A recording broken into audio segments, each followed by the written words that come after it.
I wanted to give you a little bit of an introduction into my next video. What I'm talking about, let's be honest, it's a little bit of a cliche because I'm talking about trains. And yes, when I was a boy, I really loved trains. Trains were very important to me. And there was a railroad track right behind my house, and I only saw one train go down that track. But the guy in the caboose waved at me. That was the most awesome thing ever, and I wanted to be an engineer. But you know what? I never got to be a train engineer because I never got a pair of striped coveralls. And that prevented me from becoming a train engineer for my whole life. What a tragedy. Anyway, I'm just kidding, although that is exactly how I felt at the time. I am talking about my brain. I am talking about my ADHD and my autism. I'm talking about what I did to make things a little bit less cluttered. Because for me, it was like standing in the middle of a train yard and trying to get across the train tracks. And that was driving me crazy. I couldn't do that. So this is my intro. I'm talking about trains, and I'm talking about what I did in my brain with all the bullet trains that are running constantly to help me maintain my sanity. I'll see you on the other side.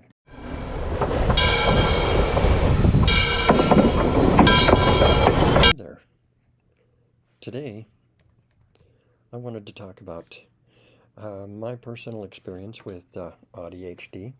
I have a few interesting things I think you might find maybe possibly of some use to you. Anyway, I'm not a doctor. I don't pretend to be a doctor. I was an architectural designer. I designed custom homes, and I enjoyed that thoroughly. And then later on, I also did technical support in German, as I speak German. My self-discovery, trying to find out who I am and why I am the way I am, because I knew I was different. That was not a question. Chaos abounded in my life. I discovered that I kind of kept things in a chaotic state because it allowed my ADHD at least to function. At any rate, I discovered, metaphorically trying to cross the street was very dangerous because crossing my street meant that I had to try to dodge bullet trains constantly. My brain was going 1,000 miles an hour all the time, and it really created some chaos, I'll tell you that much. And it was really difficult to understand what was going on and how to deal with it. But what I finally figured out was that I needed to take all of my bullet trains and drop them underground. And I created a train station, one train station where I could drop my thoughts off and pass them off to my subconscious. Let them work on them for a while, and if they had something to deliver back to me, then they would put it back up on the train station, and then I would go down and pick it up periodically and review the information that they had provided. And if I needed to clarify it, then I would put it back, and then they would keep working with it until they gave me what I was looking for, which is it's worked out really well, actually. But then I realized that on the surface, in spite of moving my bullet trains down into the train station, into a subway system, I still had civil war going on at the top. So that made things very interesting. So what I finally figured out how to do, and this has only been in the last couple of years that I figured this out, I created or negotiated a ceasefire between ADHD and my autism. And what that ceasefire looks like is when I'm going to an event, and if it's something that is highly stimulating, then I let ADHD take the forefront. They take over. Autism steps back and waits. with the promise that I will take care of it and that I will provide for its need at a future point. Probably by that evening or the next day, then I will definitely set aside time to recover and to work with the autism so that it doesn't feel like it's left out. So they're no longer fighting. And it has worked out remarkably well. I have been incredibly happy with it. Since that's been working, I came up with an idea of what if I could get them to talk to each other and possibly help each other out and learn from each other. That didn't go over so well. Neither one of them wanted to talk to the other. It was not something that they were willing to do until this last week. But I figured out a way to get them to talk to each other. But first I had to identify who they both were.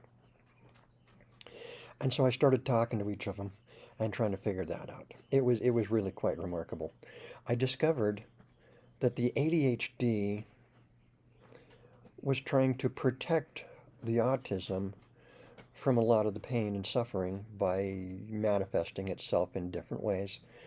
And of course, autism could not tolerate that and couldn't stand that, and so it was fighting back. It was kind of like a sibling rivalry. The older brother being the autism, and the younger one that was constantly teasing and harassing, or it could have been the opposite, was the ADHD. But it was trying to protect. Actually, I think the ADHD was probably the older of the two, and it was trying to protect the autism and to keep it from being hurt. Then I took a look at it a little bit deeper, and I discovered something even more remarkable in the whole communication between the two. ADHD would wander around in the forest surrounding the city and discover beautiful things and remarkable creatures and flowers and scents and anything that was stimulating. The autism, on the other hand, that was a different story. It felt it had to protect the city at all costs, and so it was the defender. And anything that approached the city, it would fire upon and try to destroy it, at minimum scare it off. So nothing was welcome to come, and everything was forced to flee. And I discovered that there was a moat around the city, which, makes sense. That's a form of protection. And that there was a drawbridge.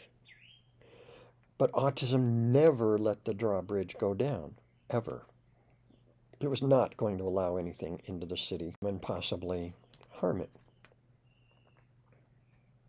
But ADHD was constantly trying to get autism's attention and say, hey, look what I found, look what I found. And autism would just fire on it, with that attempt to destroy it and to hide the city from anybody or anything.